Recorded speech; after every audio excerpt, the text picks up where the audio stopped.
Hello friends, welcome to the new lecture of Delhi academy.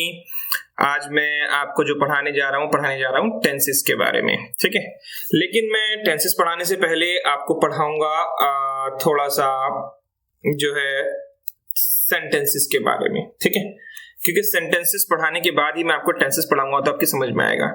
Sentences आपने सुना होगा कि 6 टाइप्स के होते हैं। ठीक है, उसमें सबसे पहले होता है affirmative, negative, interrogative negative, then imperative और कमांड लाइन और एक्सक्लेमेटरी।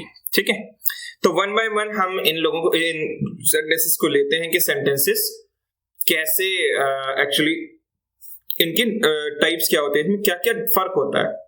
ठीक है, पहले हम लेते हैं अफर्मेटिव को। अफर्मेटिव को हिंदी में क्या कहते हैं? हम कहते हैं सकारात्मक। ठीक है, जिसके अंदर लास्ट में कुछ ना कुछ काम हो रहा होता है, यानी कि पॉजिटिवली कोई काम हो रहा है।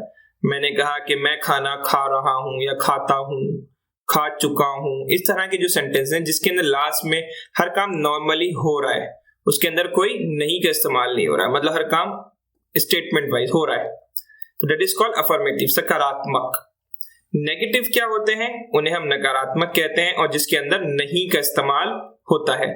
मैं कहूं मैं ऑफिस नहीं जाता हूं या जा रहा हूं। ठीक है, तो मैं कहूं कि नहीं जाता, तो नहीं जाते के लिए क्या होगा? नेगेटिव सेंटेंस कहलाएगा। वो सेंटेंस कौन सा कहलाएगा जी? नेगेटिव। ओके, तीसरा होता है इंटेरोगेटिव। इंटेरोगेटिव क्या होते हैं? ये प्रश्नवाचक होते हैं। प्रश्नवाचक में क्या होता है कि आप सवाल कर रहे होते हैं, यानी कि मैं कहूं कि क्या तुम ऑफिस जाते हो या क्या तुम स्कूल जाते हो। इस तरह के जो सेंटेंसेस हैं वो इंटेरोगेटिव के अंदर आते हैं। ठीक है, ये क्योंकि मैंने ये प्रेजेंट की स्लाइड बनाई थी, तो इसलिए मैंने हर किसी के अंदर ता है, ती है, ते है लिख दिया है। तो इसी तरह से ये सेंटेंसेस होते हैं, क्योंकि अगर आपने इसको रहा है रही के लिए लिखा, यानी कि ये कंटिन्यूस के लिए काम करेगा। ये आगे मैं आपको बताता जाऊंगा। नेक्स्ट मैं चलता हूं अब प्रश्नवाचक। प्रश्नवाचक सेंटेंसेस कौन से होते हैं? जिसके अंदर क्या का भी इस्तेमाल हो रहा होता है, साथ में नहीं का, यानी कि इन दोनों का कॉम्बिनेशन होता है। किस तरीके से ये कॉम्बिनेशन होता है? जैसे मैं कहूं क्या तुम स्कूल नहीं जाते हो। ठीक है, स्कूल नहीं जाते हो।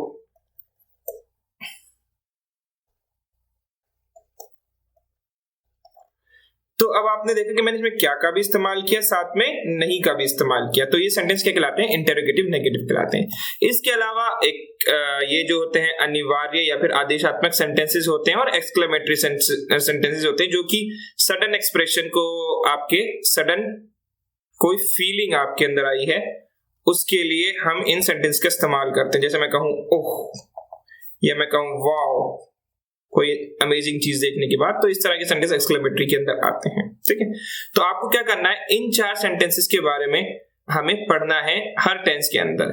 जैसे मैं आपको अभी प्रेजेंट पढ़ाने वाला हूं, तो प्रेजेंट के अंदर इंडेफिनिट में जो आपको पढ़ाऊंगा, ठीक है, तो इंडेफिनिट के अंदर क्या होगा कि उसमें मैं आपको इंडेफिनिट का अफर्मेटिव पढ़ाऊंगा, फिर उसका नेगेटिव पढ़ाऊंगा, फिर उसका इंटेरोगेटिव पढ़ाऊंगा, और फिर इंटेरोगेट नेगेटिव। यानी कि जब भी इस तरह के सेंटेंस आएंगे आपके सामने जो बिल्कुल सकारात्मक हो प्रेजेंट के अंदर, तो उन्हें आप कैसे बनाएंगे।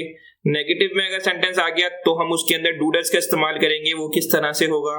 प्रश्नवाचक में हम किसी क्वेश्चन को कैसे प्रश्नवाचक बनाते हैं, कैसे उसको कन्वर्ट करके उसके अंदर सवाल को पूछा जाता है, ऐसे इंटेरोगेटिव नेगेटिव। ठीक है, तो अभी आप पहले हम चलते हैं टेंसेस की तरफ। ठीक है, हिंदी में हम टेंसेस को क्या कहते हैं? इसको हम कहते हैं काल। आपने सुना होगा काल के 3 प्रकार होते हैं, वर्तमान काल, भूतकाल और भविष्य काल।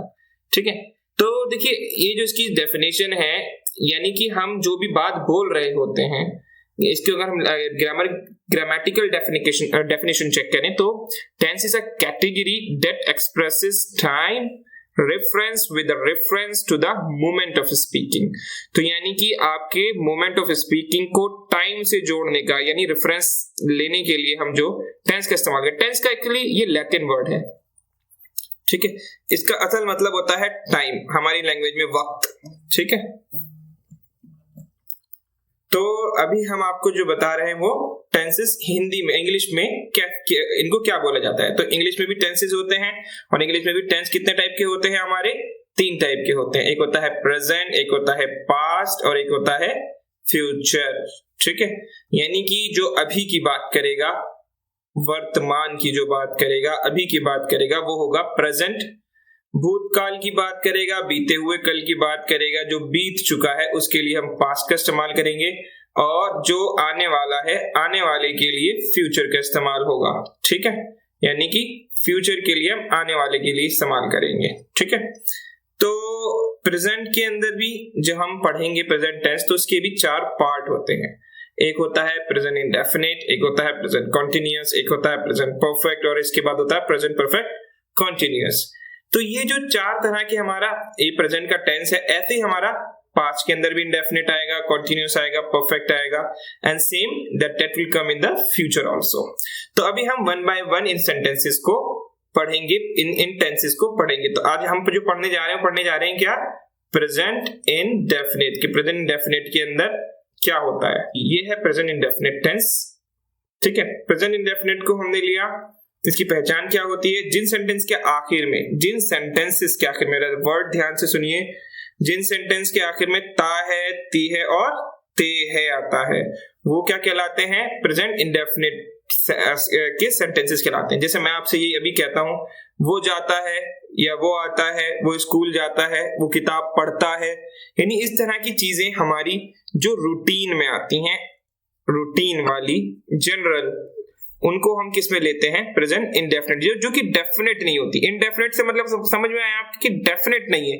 मैं स्कूल रोजाना जाता हूं लेकिन संडे में नहीं जाता हूं, मैं ऑफिस रोजाना जाता हूं, सैटरडे संडे नहीं जाता हूं। तो ये रूटीन है लेकिन डेफिनेट नहीं है। ठीक है, मैं एक्सरसाइज करने जाता हूं लेकिन जरूरी नहीं कि मैं रोजाना एक्सरसाइज करने भी जाऊं, तो ये इंडेफिनेट है। लेकिन इसकी पहचान क्या है? कि लास्ट में आपके ता है, ती है और ते है आएगा। ठीक है, अब इसको एक्चुअली में हम इसे हिंदी से, जब हम हिंदी में ये बात बोलते हैं, मैं कहूं कि सूरज पूरब से निकलता है, ठीक, तो मैंने हिंदी में बोला, इसको इंग्लिश में किस तरह कन्वर्ट किया जाएगा, उसका क्या रूल है, तो वो रूल मैं आपको बताने जा रहा हूं। तो सबसे पहले आप लिखिए इसका फॉर्मूला। का फॉर्मूला क्या होता है कि सबसे पहले आपको सब्जेक्ट चाहिए होता है, फिर वर्ब की फर्स्ट फॉर्म चाहिए होती है, प्लस एस या ईएस चाहिए होता है, देन ऑब्जेक्ट चाहिए होता है। अच्छा, मैं आपको पहले बता चुका हूं नाउन प्रोनाउंस के बारे में, तो अभी आप फिलहाल बेसिक सब्जेक्ट और प्रेडिकेट 2 चीजें होती हैं, ये मैं आपको आगे चल के जरूर बताऊंगा, लेकिन फिलहाल आप इतना समझ लें कि जब भी सब्जेक्ट में, यानी कि ज्यादातर सब्जेक्ट में नाउन ही आता है। ठीक है, नाउन ये प्रोनाउन आता है। जब भी सब्जेक्ट में आपके आई, वी, यू, दे, ये जो प्रोनाउंस हैं ये आए सब्जेक्ट की जगह पर, तो आप उसके लिए सिर्फ वर्ब की फर्स्ट फॉर्म का इस्तेमाल करेंगे। और देखिए एग्जांपल इसके लिए मैंने कहा ईट, गो, रन, वॉश। अगर मैं कहूं कि मैं भागता हूं तो मैं लिखूंगा सिर्फ आई रन, मुझे और कुछ लिखने की जरूरत नहीं है। हूं के लिए मुझे कोई स्पेशली लिखने की जरूरत नहीं। मैंने जब ये यूज किया तो इंग्लिश में इसका मतलब हो गया मैं भागता हूं। हमारी लैंग्वेज में आई का मतलब बन जाएगा मैं, और रन का मतलब बनेगा सिर्फ भागना। हमारी लैंग्वेज में तो ये भागना बन रहा है, लेकिन रियलिटी में जब हम हिंदी की बात कर रहे हैं, इंग्लिश की बात कर रहे हैं, तो ये इस पूरा सेंटेंस कंप्लीट हो गया। ठीक है, ऐसे ही अगर आपका दूसरा एग्जांपल मैं आपको बता दूं कि सब्जेक्ट में जब भी ही आए, शी आए, इट आए, या किसी का नेम आ रहा है, जैसे फॉर एग्जांपल मैं कहूं इमरान,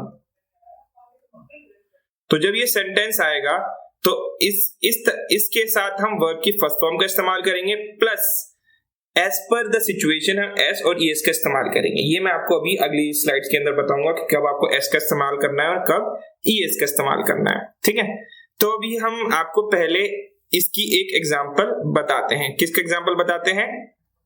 इन सब्जेक्ट वालों का। ठीक है, कि हम उसको हिंदी से कैसे इंग्लिश पे कन्वर्ट करेंगे। ठीक है, नंबर 1 प्रेजेंट इंडेफिनिट की पहचान मैंने आपकी बता दिया है, फॉर्मूले मैंने यहां लिख रखे हैं, और अब आपको मैं इसका एक कन्वर्जन दिखाता हूं। देखिए, जब भी आप सेंटेंस कन्वर्ट करेंगे तो इस चीज में आपको 3 चीजों को सबसे पहले सर्च आउट करना है। सबसे पहले आप सब्जेक्ट ढूंढेंगे, फिर आप वर्ब ढूंढेंगे, फिर आप ऑब्जेक्ट अगर हो तो ढूंढेंगे।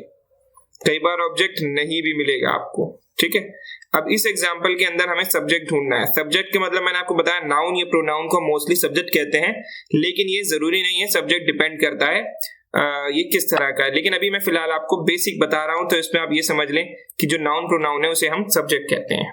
For the time being. अब जैसे मैंने कहा मैं, यानी कि बात किसकी हो रही है, सब्जेक्ट मेरी, तो मेरी इंग्लिश क्या बनेगी इसकी, आई। जाना, जाना किसकी इंग्लिश क्या होती है, जाता असल में कोई वर्ड हमारे लिए नहीं होगा, जाना एक इंग्लिश होती है।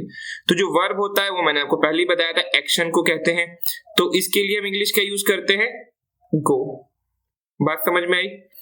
अब ये बात देखें कि हमें ये सब्जेक्ट ये है कि जिसके बारे में बात हो रही होती है उसे सब्जेक्ट कहा जाता है, और जो बात हो रही होती है उसे प्रेडिकेट कहा जाता है। अभी आप फिलहाल इन दो चीजों को समझ ले।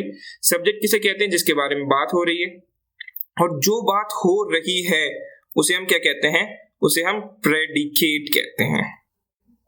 ठीक है, तो देखिए इस वक्त हमारा सब्जेक्ट क्या है, आई है, और जाना क्या है, हमारी वर्ब है, यानी कि ये हमारी वर्ब की फर्स्ट फॉर्म आ गई, जाना। अब मैंने आपको बताया जब आप कन्वर्जन करेंगे तो आपको क्या देखना है कि सब्जेक्ट क्या है। सब्जेक्ट हमारे पास आई है, क्या हम आई के साथ कोई और चीज का इस्तेमाल करेंगे, नो, सिर्फ फर्स्ट फॉर्म का इस्तेमाल करेंगे। तो मैंने कहा मैं जाता हूं, क्या मुझे ऑब्जेक्ट मिला, नहीं, यहाँ कोई ऑब्जेक्ट नहीं है, तो हमारा सेंटेंस यहीं पे भी पूरा हो गया, यानी हमें सब्जेक्ट और वर्ब मिल गया, हमारा सेंटेंस इसने पूरा कर दिया।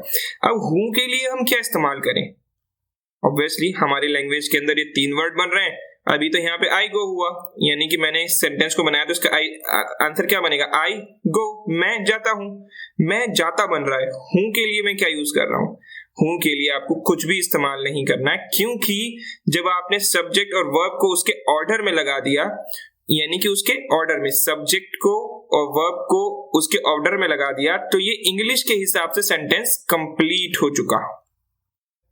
बात समझ में आई। अब आपको कुछ ऐड करने की जरूरत नहीं है, जब आप इसको और फर्स्ट फॉर्म को यूज करेंगे तो वो ये समझ जाएंगे कि आप प्रेजेंट की ही बात कर रहे हैं। अगर यहाँ पे आप second form of verb use करने लगते, मैंने फॉर एग्जांपल यहाँ पे यूज करने लगता मैं आई वेंट, ये मैं आपको आगे चल के पास्ट में बताऊंगा, लेकिन मैं बताना चाह रहा हूँ कि अगर मैं कहूंगा आई वेंट, तो इसका मतलब हमने सेकंड फॉर्म यूज करी, और सेकंड फॉर्म किसका इस्तेमाल करते हैं, हम पास्ट में इस्तेमाल करते हैं। तो इसी तरह से क्या होगा, आपको क्या करना है कि पहले आपको सब्जेक्ट सर्च करना है, देन वर्ब सर्च करना है, और अगर आपके पास ऑब्जेक्ट है तो वेल एंड गुड, अगर नहीं है तो हमारा सेंटेंस कंप्लीट हो जाएगा। ठीक है, देखते हैं हमारी फॉर्मूला। तो हमारा आंसर क्या बना, आई गो। अब हम दूसरा एग्जांपल देखते हैं। फॉर एग्जांपल मैंने कहा वो जाता है। अब देखिए यहां पर एक चीज आप ध्यान से देखें, वह जाता है, वह की इंग्लिश क्या होती है, वह की इंग्लिश होती है ही, जाने की इंग्लिश फिर दोबारा क्या होती है, गो। अब एक चीज का मैं आपको बताना चाहूंगा, मैंने आपको क्या बताया कि आपको पहले सब्जेक्ट सर्च करना है, तो आपने सब्जेक्ट को सर्च किया प्लस वर्ब को सर्च करना है, फिर सब्जेक्ट के अकॉर्डिंग वर्ब में क्या चेंजेस लाने हैं ये आपको देखना होगा, कि आपको एस लगाना है कि नहीं लगाना है। तो सब्जेक्ट हमारा क्या है, वह। क्यों है, क्योंकि सब्जेक्ट मैंने आपको अभी बताया, सब्जेक्ट उसे कहते हैं जिसके बारे में बात हो रही होती है, और अब प्रेडिकेट किसे कहते हैं, जिसके जो बात उसके बारे में हो रही होती है। तो देखिए अब मैंने कहा ही, तो ही एक सब्जेक्ट हो गया। अब ही जब भी होगा तो क्या हम वर्ब में कोई चेंज करेंगे, यस, वर्ब के अंदर फर्स्ट फॉर्म के अंदर या तो एस लगाएंगे या फिर ईएस लगाएंगे। तो अच्छा मैं यहाँ पे क्या करूंगा, मैं यहाँ पे ओ आ रहा है तो इसकी वजह से हम ईएस लगाते हैं। क्या लगाते हैं, ईएस, यानी कि मैंने ये फॉर्मूला में लिखा सब्जेक्ट प्लस वर्ब की फर्स्ट फॉर्म एस या ईएस एंड ऑब्जेक्ट। अब हमें सब्जेक्ट मिल चुका है और वर्ब भी मिल चुकी है, ऑब्जेक्ट हमारे पास नहीं है। तो यहाँ पे क्या हो गया, ये हो गया ही और गोस, और एस ई एस यहां से हमने लिया, ऑब्जेक्ट हमारे पास नहीं होने की वजह से ये सेंटेंस कंप्लीट हो गया, ही गोस, यानी कि वह जाता। और है के लिए हम कुछ इस्तेमाल नहीं कर रहे, हमने जो वर्ब की फर्स्ट फॉर्म इस्तेमाल करी है वो इसको बता रहा है कि ये प्रेजेंट का टेंस है, क्योंकि ये हिंदी की तरह नहीं है बल्कि ये इंग्लिश की तरह हमें इसको सीखना है।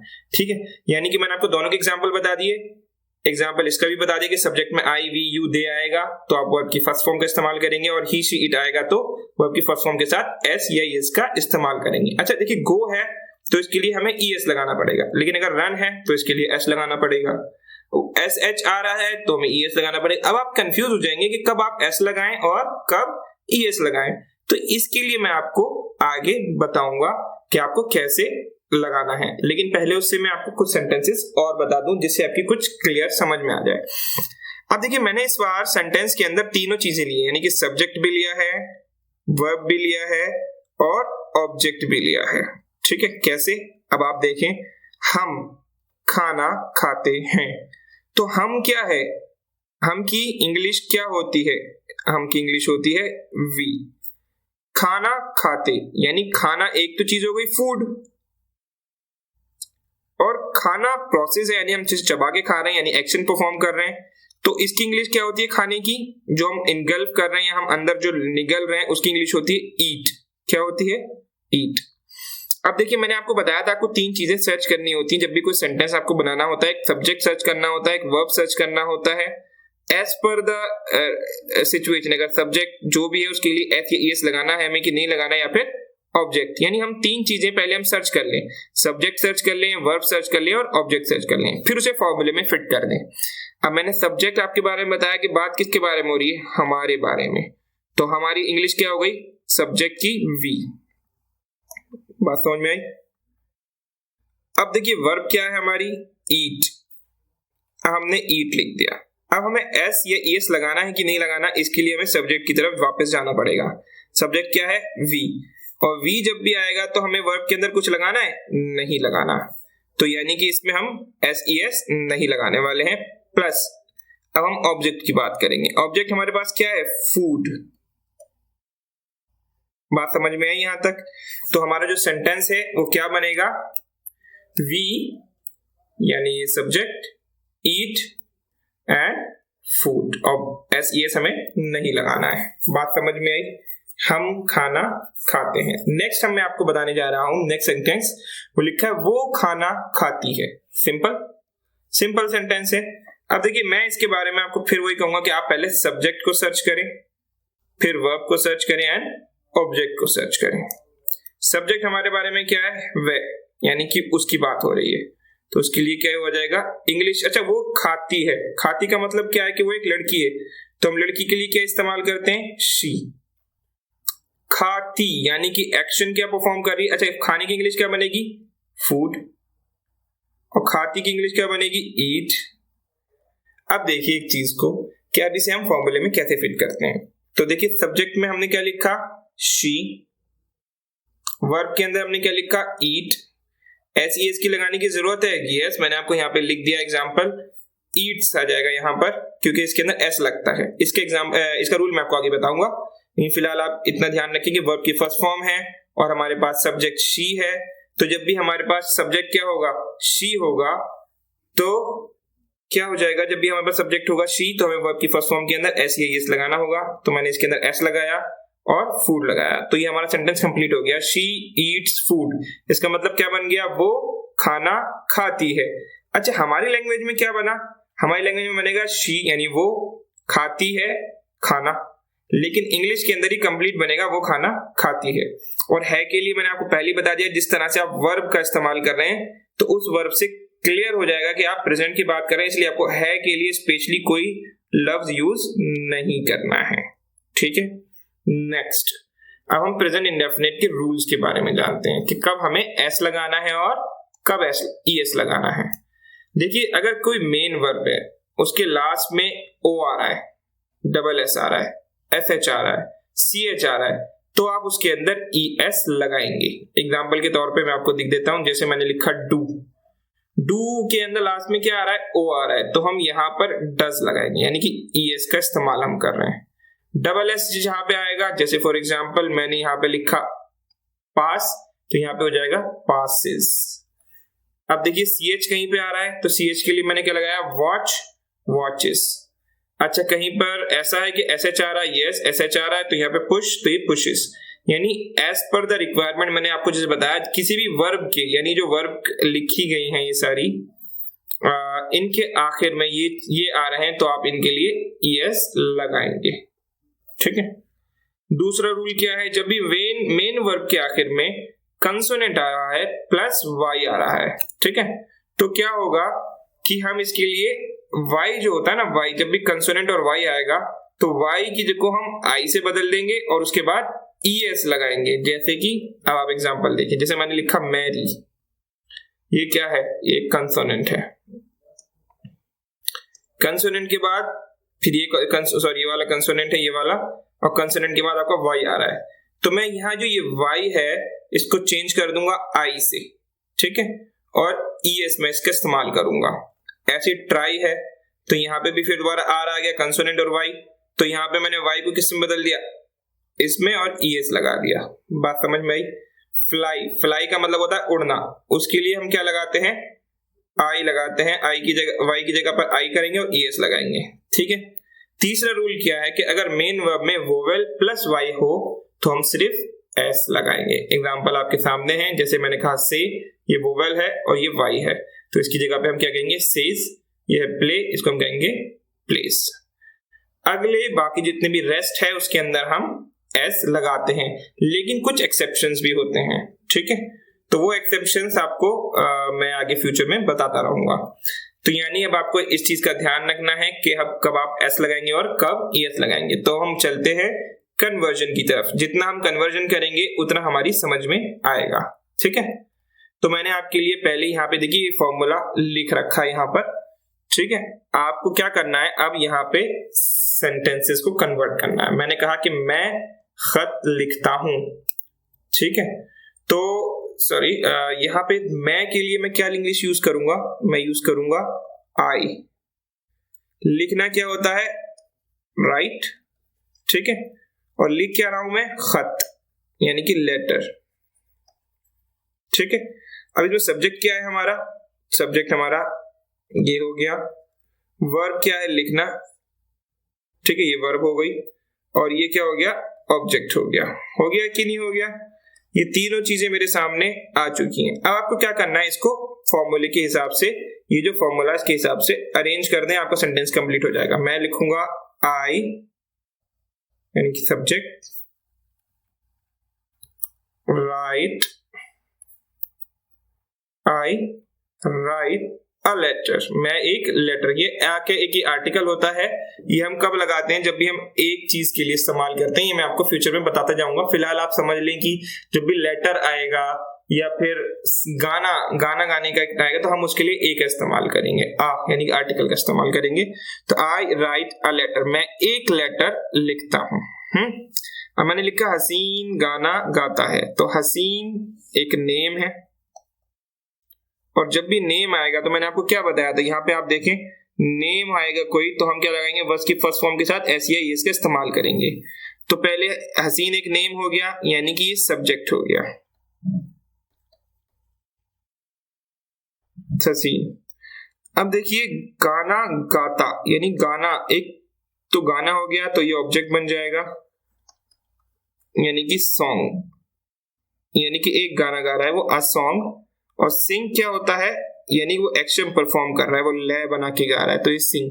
तो यहाँ पे इस चीज को आप देखें तो हसीन सिंग अ सॉन्ग, लेकिन मैंने आपको पहले बताया था वर्ब के साथ आपको पहले सब्जेक्ट देखना है। सब्जेक्ट क्या है हमारा, कोई नेम है तो वर्ब की फर्स्ट फॉर्म के साथ एस या ईएस लगेगा।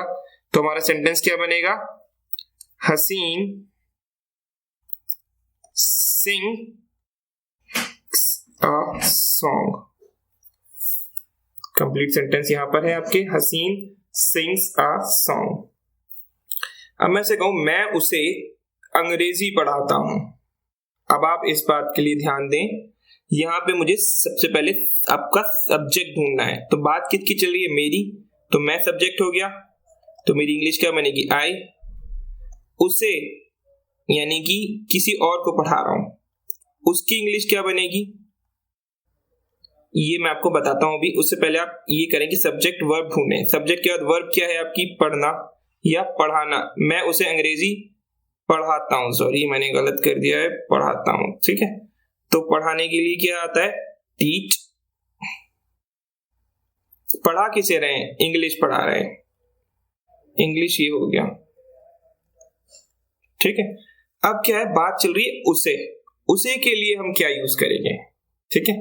ये एक ऑब्जेक्ट है, क्यों, क्योंकि जो चीज मैंने बोली और जिसके बारे में बोली, यानी कि सब्जेक्ट किसे कहते हैं, हम मैंने आपको बताया था, जिसके बारे में बात हो रही है, और जो बात हो रही है उसे हम प्रेडिकेट कहते हैं। लेकिन असल डेफिनेशन क्या है कि जो सब्जेक्ट है वो किसके ऊपर इफेक्ट डाल रहा होता है, उसे हम ऑब्जेक्ट कहते हैं, जिसके ऑब्जेक्ट किसे कहते हैं, जो सब्जेक्ट जिसके ऊपर अपना इफेक्ट डाल रहा होता है। अब देखिए मैं कह रहा हूं मैं उसे इंग्लिश पढ़ाता हूं, तो मेरे लिए क्या आ गया, आई, पढ़ाना, टीच। तो देखो सेंटेंस में ईएस नहीं लगेगा क्योंकि ये सब्जेक्ट में आई है। आई टीच हिम, ये हमारा ऑब्जेक्ट है, इंग्लिश। ठीक है, यानी कि ये ऑब्जेक्ट के बाद हमारे पास जो भी बचा वो हमने यहां रख दिया। ये आपका एग्जांपल हो गया, आई टीच हिम, या हर, अगर वो लड़की है तो हर आ जाएगा, लड़का है तो हिम आ जाएगा, इंग्लिश। ओके, इसके लिए आपको पढ़ना होगा थोड़ा सा प्रोनाउन, अगर आपने नहीं पढ़ा होगा तो उसके लिए आप मेरा वीडियो लेक्चर देख सकते हैं। अब मैं देखो नेक्स्ट सेंटेंस क्या बना रहा हूं, वो रोज शाम को खाना पकाती है। अब देखो ये सेंटेंस मुझे लास्ट में पता चल रहा है ती है।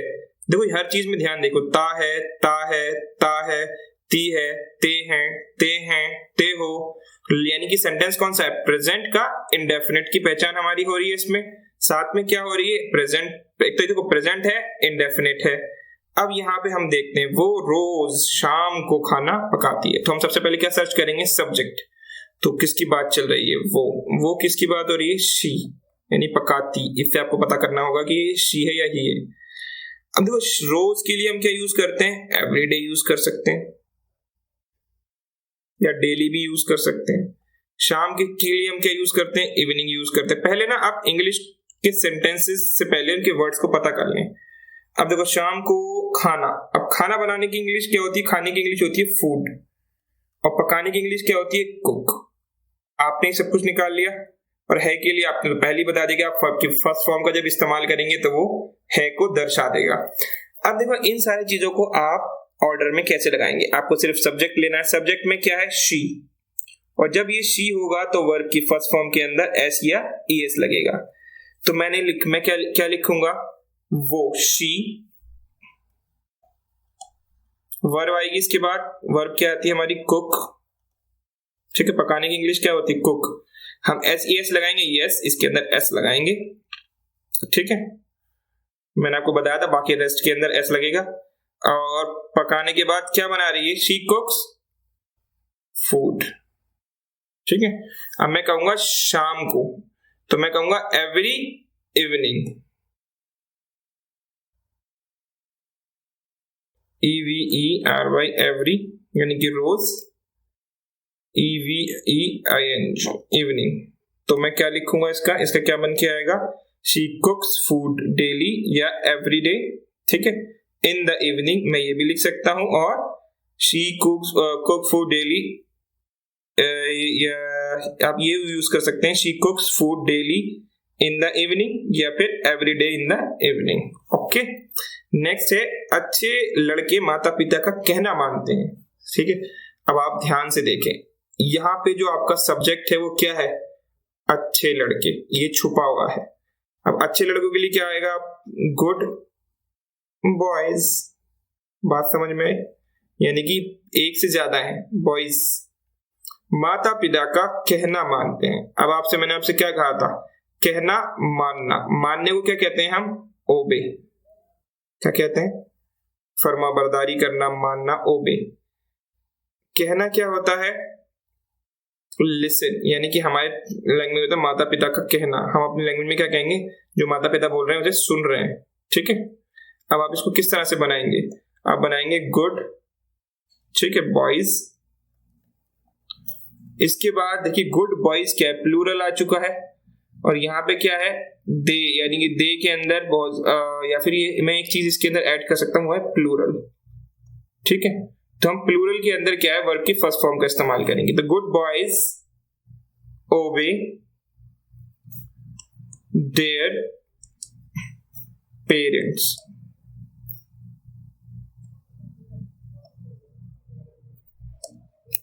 मैं इसको इसमें कर देता हूं, good boys obey the parents. ठीक है, बात समझ में। अच्छा, एक चीज का ध्यान रखें, देखिए यहाँ पे गुड बॉयज है तो यहाँ पे ओबे हो रहा है। अगर मैं यहाँ पे सिर्फ लिखता कि अच्छा लड़का माँ बाप का कहना मानता है, तो मैं लिखता good boy obeys the parents. तो यहाँ पे सेंटेंस अलग बन जाता, ठीक है। लेकिन मैंने अभी यहाँ पे क्या लिखा, प्लूरल है, तो प्लूरल के लिए मैंने आपको यहाँ पे बताया कि प्लूरल के अंदर हम दे आता है, यानी कि ये वर्ब की फर्स्ट फॉर्म में इस्तेमाल करते हैं। सिंगुलर के लिए हम यहाँ पे रहेंगे और प्लूरल के लिए हम ये देखेंगे, ये वाला रूल देखेंगे। नेक्स्ट है हमारा तुम अपने अध्यापक की आज्ञा मानते हो। कितना बड़ा सेंटेंस मैंने ये बनाया। अब देखो तुम किसकी बात हो रही है, यू अपने अध्यापक की आज्ञा मानना। आज्ञा क्या होता है, वही ओबे। फॉर एग्जाम्पल के तौर पे देखो, यू ओबे योर टीचर, यानी तुम आज्ञा मानते हो अपने टीचर की। योर हमारे यहाँ इंग्लिश में बोलते हैं हम तुम्हारा, लेकिन यही अपने के लिए भी हम इस्तेमाल कर सकते हैं, ठीक है। ये आपको आगे चल के पता चलता चला जाएगा, ठीक है मेरे दोस्तों। इसके बाद मैं आपको अब एग्जांपल देता हूं अगले, ये है प्रैक्टिस एक्सरसाइज। आपको क्या करना है, यहाँ के रूल्स को देखना है, ठीक है, और उसके बाद इन सेंटेंसेस को बनाना है। अच्छा, इसमें से जैसे ये वर्ब है व्यायाम, ठीक है, व्यायाम को हम क्या क्या कहते हैं, एक्सरसाइज कहते हैं, ठीक है, जो कि यहाँ पे लिखा हुआ है, देख लें आप। दूसरी बात करना, करने को क्या कहते हैं आप, डू या डज, ठीक है। अखबार में वो रोजाना अखबार पढ़ता है, तो पढ़ने की इंग्लिश क्या होती है, वर्ब, वर्ब होती है इसकी रीड। मैं दिल्ली रहना, रहने की इंग्लिश क्या होती है, लिव। स्कूल जाना, जाने की इंग्लिश क्या होती है, गो। पूरब से निकलता है, निकलने की इंग्लिश होती है राइज। और इस्तेमाल करने की इंग्लिश क्या होती है, इस्तेमाल करना। ये एक अलग, एक कंप्लीट वर्ब है, तो इसकी इंग्लिश होती है यूज। तो इसका क्या करना है आपको, इसको आपको सेंटेंसेस को बनाना है और मुझे कमेंट सेक्शन के अंदर इसको बताना है, ठीक है। मैं आपको इसका इंशाल्लाह यू कैन डू इट, मैंने आपके लिए डाला है कि आप जरूर इसको कर सकते हैं। इसको ट्राई कीजिए। और क्या करना है, इसको ना आपको सिर्फ इसके हिसाब से लगाना है। पहले वर्ब सर्च करें, फिर वर्ब, ये सारी चीजें सर्च करने के बाद सब्जेक्ट सर्च करें, वर्ब सर्च करें, उसके बाद ऑब्जेक्ट सर्च करें और इन चीजों को अरेंज कर दें। इससे क्या होगा, आपकी जो भी गलती होगी वो मैं अगली एक्सरसाइज के अंदर इसके आंसर्स बताऊंगा, ठीक है। जब तक के लिए thanks for watching my video and please don't forget to like, share and subscribe my channel. Thank you.